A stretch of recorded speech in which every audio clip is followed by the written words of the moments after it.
Shalom jemaat Tuhan. Dalam PIK kali ini kita masuk dalam serial emosi yang dikuduskan dan khususnya kita membahas tentang kemarahan yang kita ambil dari Nehemia 1 ayat 2 sampai 3. Mari kita berdoa. Mohon Roh Kudus urapi hambamu, sensor tutup kata sikap hambamu, supaya hambamu bisa menjelaskan firman dengan jelas, dengan gamblang, dan menjadi berkat bagi setiap kami yang mendengarkannya. Berbicara kepada kami lewat lidah hambamu dalam nama Tuhan Yesus. Amin. Emosi yang dikuduskan. Nah, Nehemia 1, Nahum 1 ayat 2 dan 3 dikatakan, Tuhan itu Allah yang cemburu dan pembalas. Tuhan itu pembalas dan penuh kehangatan amarah. Tuhan itu pembalas kepada para lawannya dan pendendam kepada para musuhnya. Tuhan itu panjang sabar dan besar kuasa, tapi ia tidak sekali-kali membebaskan dari hukuman orang yang bersalah. Ia berjalan dalam puting beliung dan badai dan awan ala debu kakinya. Demikianlah Nahum 1 ayat 2 sampai 3. Kalau kita bicara soal kemarahan Tuhan itu selalu selaras, tidak bertentangan dengan sifat kasih dan anugerah Tuhan. Lihat Nahum 1 ayat 2 dan 3 yang sudah kita baca tadi. Ya. Dalam ajaran Hinduisme, dewa Shiva adalah dewa yang paling ditakuti. Sebab dengan kedua tangannya itu memegang alat-alat yang tajam ya. Jadi ini dewa Shiva dianggap sebagai dewa yang menghancurkan, sehingga supaya jangan sampai dewa Shiva menghancurkan manusia, maka dewa Shiva lah sering diberi sesajen supaya sesajen itu menggagalkan rencana untuk menghancurkan kehidupan manusia. Sekalian demikianlah. Nah, sekalian, kemarahan manusia adalah sebagai ekspresi yang normal dan tidak selalu identik dengan dosa. Ya. Jadi kemarahan manusia adalah ekspresi yang normal dan tidak selalu identik dengan dosa. Lihat Efesus 4 ayat 26. Nah, Tuhan Yesus itu sendiri pernah marah. Ketika Yesus menjelma jadi manusia, dia pernah marah. Misalnya ketika dia membersihkan, menguduskan bait Allah di Yerusalem waktu itu, yang dikotori oleh mereka yang memakai bait Allah menjadi tempat berjualan, ya, untuk menarik keuntungan yang sebanyak mungkin dari rakyat Yahudi. Ya. Karena sikap demikian Tuhan Yesus pernah marah. Ya. Nah, Imam Eli dihukum Tuhan karena tidak memarahi kedua anaknya yang durhaka. Karena kedua anaknya durhaka dan Imam Eli tidak memarahi, justru Tuhan marah kepada Imam Eli dengan sikap Imam Eli yang membiarkan anaknya bersikap durhaka itu. Ya. Ya, dikatakan sebab telah kuberitahukan kepada Imam Eli, bahwa aku akan menghukum keluarganya untuk selamanya karena dosa yang telah diketahuinya. yakni bahwa anak-anaknya telah menghujat Allah, tapi ia, yaitu Imam Eli, tidak memarahi anak-anaknya, tidak memarahi mereka. Lihat 1 Samuel 3 ayat 13. Justru karena Imam Eli tidak memarahi anak yang berdosa itu, maka Tuhan marah kepada Imam Eli. Iya. Rasul Paulus pernah marah terhadap dosa, orang Belanda sebut samenleven, hidup bersama, yang terjadi di jemaat Korintus. Ya, lihat saja 1 Korintus 5 ayat 1 sampai 5. Anggota jemaat yang berdosa harus ditegur. Kalau berdosa dibiarkan, mungkin karena yang bersangkutan kaya atau berpengaruh, itu bersalah di hadapan Tuhan. Anggota jemaat yang berdosa harus ditegur agar orang lain takut untuk berbuat hal yang sama. Lihat 1 Timotius 5 ayat 20. Ya, jangan karena orang itu mempunyai pengaruh dalam masyarakat, orang itu kaya misalnya, maka gereja takut mendisiplin orang yang bersalah itu. Ya. Maka kalau gereja takut mendisiplin, ya Tuhan balas, menghukum, menegur pemimpin gereja yang takut mendisiplin orang yang harus didisiplin. Ya, ya, lihat ini gambar seorang anak yang sedang ngambek, ya, yang duduk di depan toko ya, duduk di situ ya, pastilah anak itu harusnya didisiplin karena sikapnya yang tidak baik itu ya. Disiplin juga untuk anak sendiri. Kalau orang tua nggak pernah mau mendisiplin anaknya karena dianggap kasihan dia, biarkan saja anaknya itu berbuat salah, dibiarkan saja, itu orang tua itu akan ditegur oleh Tuhan. Ya. Lihat Amsal 23 ayat 13 sampai 14. Ya, walaupun waktu orang tua mendisiplin anak-anaknya pasti ada power struggle. Ya. Power struggle, anak itu akan mungkin di depan umum anak itu akan terus merengek-rengek supaya orang tuanya tuh malu di depan orang banyak, sehingga pasti orang tuanya kalau malu ya ngikutin permintaan anaknya. Kalau itu terjadi maka hal yang mirip-mirip akan terjadi kemudian. Ketika di depan umum anak itu akan merengek-rengek lagi. Karena pasti kalau di depan umum orang tuanya pasti bisa dikendalikan oleh anaknya. Orang tuanya akan mengikuti permintaan anak yang mungkin tidak benar itu, ya. Maka itu sudah ada power struggle, ya. Sebagai orang tua kita harus disiplin, harus konsisten sikap kita. Walaupun di depan umum tetap kita berkata no. Ya, kalau kamu mau terus meminta ini yang tidak sesuai, ya papa mama akan disiplin kamu, ya. Nah, oke. Nah, ini ada satu contoh korban waktu lalu, sekian tahun yang lalu ya. Apakah Rian adalah korban perlindungan yang berlebihan dari ibunya? Kita nggak ngerti ya.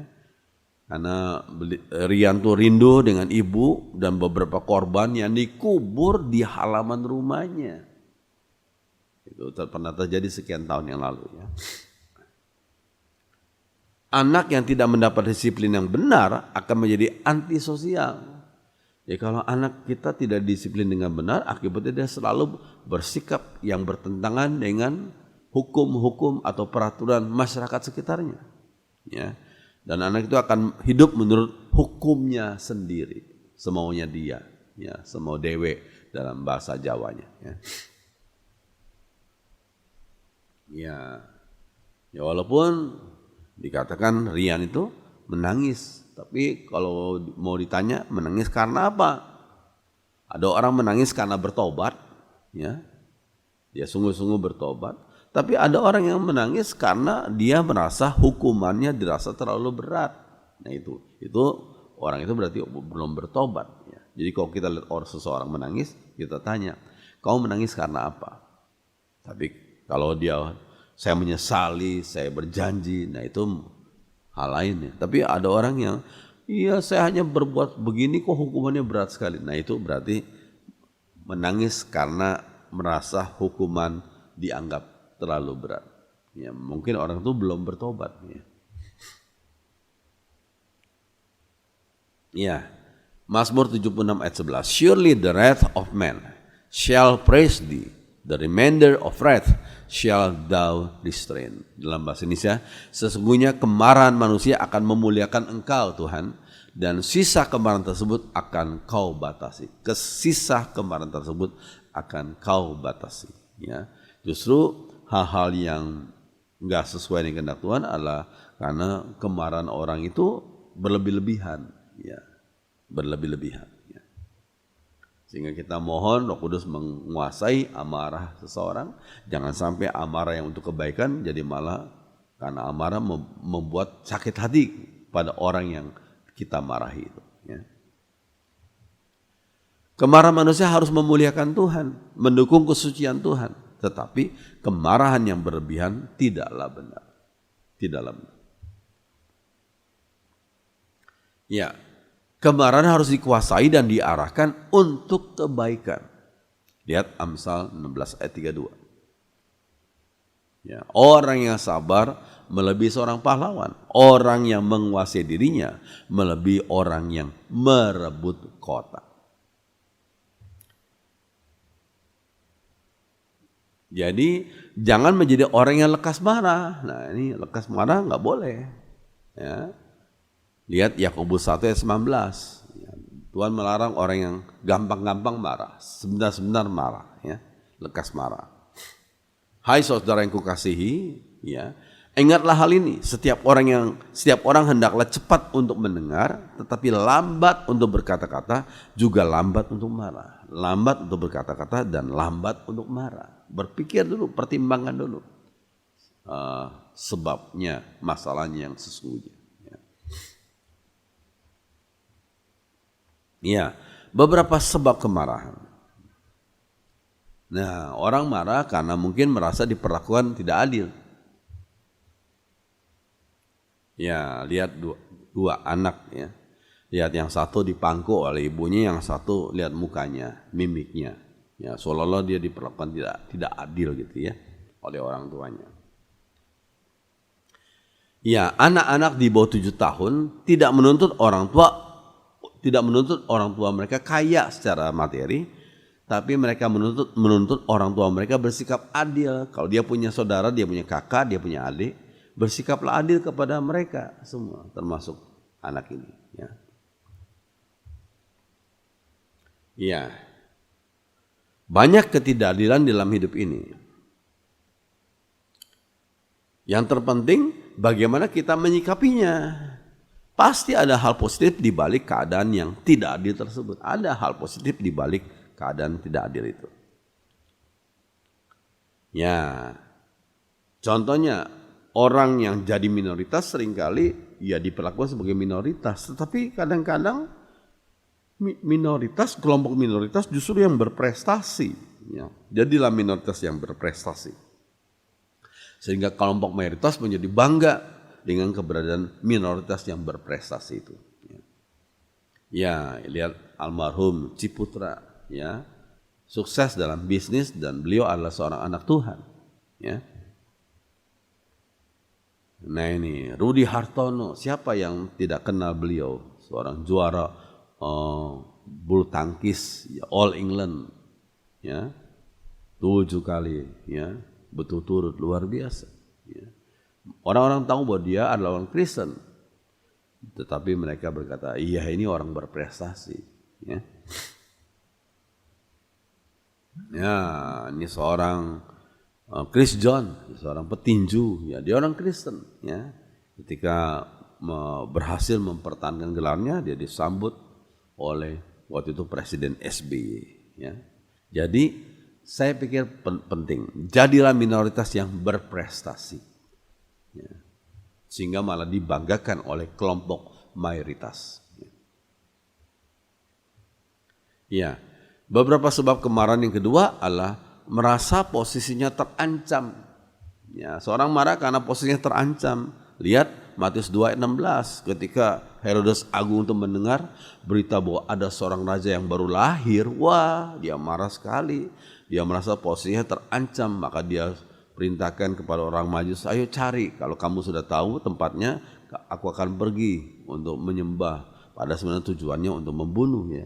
Ternyata Tuhan memerintahkan orang Majus tidak kembali kepada Herodes, tapi langsung pergi dari jalan yang lain.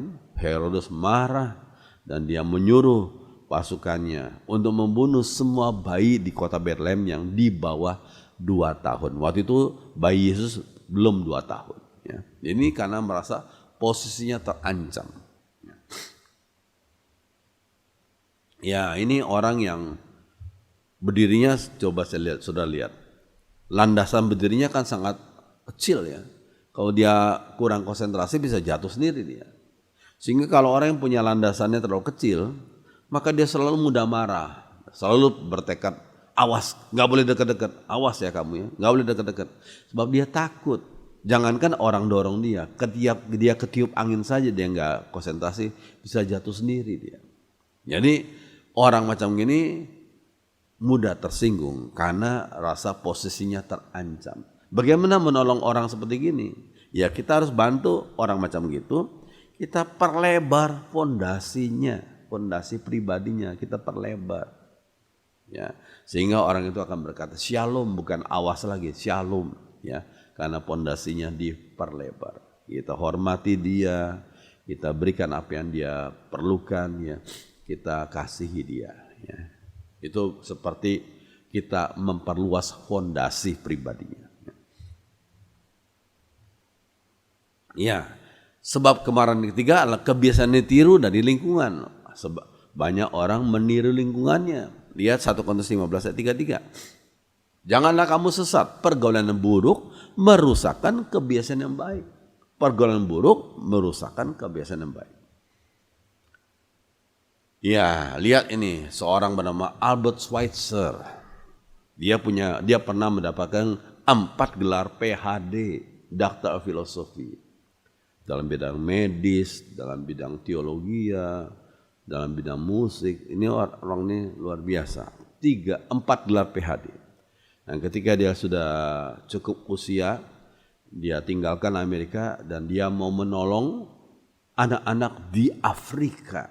Seorang dengan gelar 4 PhD, akhirnya dia mendirikan rumah sakit bagi orang-orang yang kekurangan di Afrika, pedalamannya, dan menolong banyak anak-anak. Dan Albert Schweitzer ini pernah berkata satu statement yang penting. Children learn by example. Anak-anak belajar dari melihat contoh, melihat teladan dari orang tuanya. Children learn by example. Yang didengar hanya diingat 20%. Ini prinsip yang penting. Yang kita dengar itu maksimum hanya 20% yang diingat. Tapi yang dilihat dengan mata itu bisa diingat 80%. Jadi kalau setiap hari dia melihat kekejaman, kekerasan, wah, hal-hal yang tidak baik, anak itu akan mengingat 80% dan akan mengikuti apa yang dia lihat itu. Ya, ini adalah seorang anak. Dia meniru eksekusi yang terjadi pada diri Saddam Hussein. Ya, dia meniru. Namanya Sergio Pellico. Menggantung diri di Houston, Texas. Karena meniru eksekusi Saddam Hussein. Tanggal 31 Desember tahun 2006. Ini satu hal yang sungguh tragis ya. Dia hanya meniru. Ya, dan dia menggantung dirinya juga. Ya. Sebab keempat dari kemarahan adalah rencana yang terhalang. Hati-hati dengan sikap yang ambisius. Lihat Yakobus 4 ayat 13 sampai 15. Iya, ini seorang bernama Hitler ya. Kita tahu pemimpin Jerman pada Perang Dunia Kedua. Dia dengan waktu dia memimpin Jerman, maka dibuatlah VW Volkswagen, ya, mobil rakyat ya bagi masyarakat Jerman waktu itu ya. Cuma beliau akhirnya karena ambisi terlalu besar, dia berusaha mengalahkan Rusia ya. Cuma akhirnya dia kalah. Dan awal kekalahannya itu terjadi di Siberia. Karena pasukannya nggak tahan dingin, salju, ya disitulah mereka kalah. Ya, awal kekalahan di Siberia. Dan itulah terus dikejar terus. Akhirnya Hitler bunuh diri. Ya, sebab keempat daripada kemarahan adalah hidup jauh dari Tuhan. Lihat Galatia 5 ayat 19-20. Perbuatan daging telah nyata, yaitu percabulan, kecemaran, hawa nafsu, penyembahan berhala, sihir, perseteruan, perselisihan, iri hati, amarah, kepentingan diri sendiri, percideraan, dan roh pemecah. Ya, lihat ini jihad boy, ya, ambil pedang, ya, dilumuri darah. Wah, anak ini belajar kekerasan, membunuh. Ya. Ya, tipe kepribadian tertentu itu menjadi penyebab daripada kemarahan. Yaitu secara alamiah orang-orang dengan kepribadian tertentu memang lebih mudah marah, bahkan menendam orang lain. Ya, ini Rasul Yohanes ya. Ini Rasul Yakobus.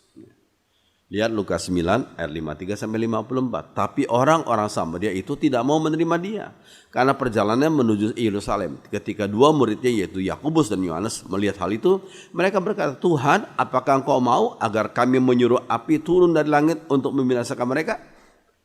Akan tapi ia berpaling, Yesus berpaling dan menegur mereka. Jadi ini kedua orang Rasul Tuhan Yakobus dan Yohanes memang mudah terpancing emosinya. Hingga ketika orang Samaria menolak kedatangan Yesus dan murid-muridnya, mereka berkata, Tuhan, apakah engkau mau agar kami menyuruh api turun dari langit untuk membakar orang-orang Samaria itu? Memang sebelumnya terjadi permusuhan antara orang Yahudi dengan orang Samaria. Ya. Oke. Mengapa marah kepada Allah? Ya, ada sebagian orang marah kepada Allah. Ya, karena konsep yang keliru tentang doa, iman, dan Allah. Doa itu dianggap sebagai hal yang bisa mengubah kehendak Allah. Ya, doa itu seperti iman itu dianggap seperti remote control. Kalau kita punya TV dari jauh kita bisa kontrol volumenya, ya channelnya dengan remote control. Kita pun demikian sebagian orang. Allah itu di surga, kita di bumi. Kita bisa mengatur kehendak Allah sesuai dengan kemauan kita. Kita bilang dengan beriman saya minta Allah. Jadi iman bagi mereka adalah seperti remote control yang bisa mengontrol kehendak Allah. Ya, harusnya kita berkata, aku minta seperti ini Tuhan, tapi kehendakmu yang terjadi, karena kehendakmu yang terbaik lebih baik daripada kehendak saya. Jadilah kehendakmu dan bukan kehendak saya. Ini harusnya demikian, ya. Kalau kita menganggap doa seperti remote control, maka Allah itu diperlakukan sebagai pembantu yang harus mengikuti perintah bos. Siapa bosnya? Ya, itu orang yang berdoa itu. Ya. Padahal tidak boleh demikian. Kita harus tundukkan kehendak kita di bawah kehendak Tuhan. Ya, ini ada seorang yang bernama Dwi Krismawan. Nah, dulunya adalah seorang pilot. Ya, ketika dia sedang berlatih terbang di daerah Jawa Barat, ternyata terjadi kecelakaan dan terjadi kebakaran, ya, di pesawat itu. Sudah lihat sampai seperti tubuhnya tuh sebagian besar luka bakar. Lalu ternyata dia punya calon istri yang mau menikah. Oh, dia mulai pikir, apakah istri saya mau menerima saya dalam kondisi seperti gini ya? Tapi nggak pernah dia sangka istrinya seorang anak Tuhan yang baik, mau menerima dia apa adanya dan mereka menikah. Ya. Dan saya tidak tahu sekarang anaknya berapa, tapi yang saya dapatkan anaknya 1 dan anaknya itu sempurna. Ya. Ini orang yang pernah dipanggil ke banyak tempat, banyak gereja di berbagai daerah. Ya. Dwi Krismawan. Itu kalau kita melihat kasih istrinya itu kasih yang murni, ya, yang patut diteladani. Ya. Sehingga dengan menerima calon suaminya apa adanya, justru mendorong memberikan semangat yang besar bagi Dwi Krismawan. Puji Tuhan. Apa arti mujizat? Mujizat bukan hanya berarti Tuhan menyingkirkan kesulitan di hadapan kita. Segala kesulitan ini aku singkirkan dalam nama Tuhan Yesus. Terjadi mujizat. Jadi itu mujizat bagi sebagian orang. Ya. Tuhan menyingkirkan kesulitan di hadapan kita. Bagi sebagian orang. Ya. Tapi mujizat artinya Tuhan memberi kita kekuatan, hikmat, keuletan, dan kemenangan di dalam menghadapi dan mengalahkan kesulitan dengan cara yang sesuai dengan kehendaknya. Jadi maunya sih kita cepat-cepatlah kesulitan itu diambil oleh Tuhan yang di luar itu ya. Tapi ternyata Tuhan memberikan kita kekuatan di dalam hati kita, dalam diri kita, dan memberikan kita hikmat bagaimana bisa menyelesaikan masalah itu, memberikan kita keuletan, tidak mudah, tidak pantang menyerah, dan kemenangan dalam menghadapi dan mengalahkan kesulitan. Justru kita tidak minta hidup kita terus lancar, nggak ada kesulitan. Tidak. Justru kalau orang itu terus lancar hidupnya dan tidak ada kesulitan, sehingga orang itu nggak dilatih bersandar kepada Tuhan, nggak dilatih kepribadiannya. Tuhan ingin melatih kita sehingga kita semakin dewasa. Jadi minta pada Tuhan, berikan aku kekuatan, berikan aku hikmat menghadapi tantangan kesulitan ini. Ya. Iya, biarlah firman Tuhan jadi berkat bagi kita semua. Oke, saya ingat satu lagu Apa yang dapat memisahkanku dari kasih-Mu Tuhan, sahabatku? Kelaparan-Kah, ketelanjangan-Kah, tak satu pun, tak satu pun. Referennya, tiada satu pun seperti Kau Yesus, Kau sahabat yang sejati. Dalam bahaya Kau menggendongku, Engkau Yesus sahabatku. Biarlah firman Tuhan jadi berkat bagi kita semua. Mari kita berdoa. Bersyukur untuk firman Tuhan yang kami pelajari pada saat ini.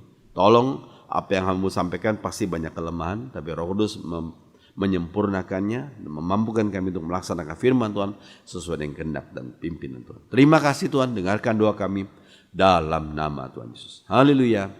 Amin.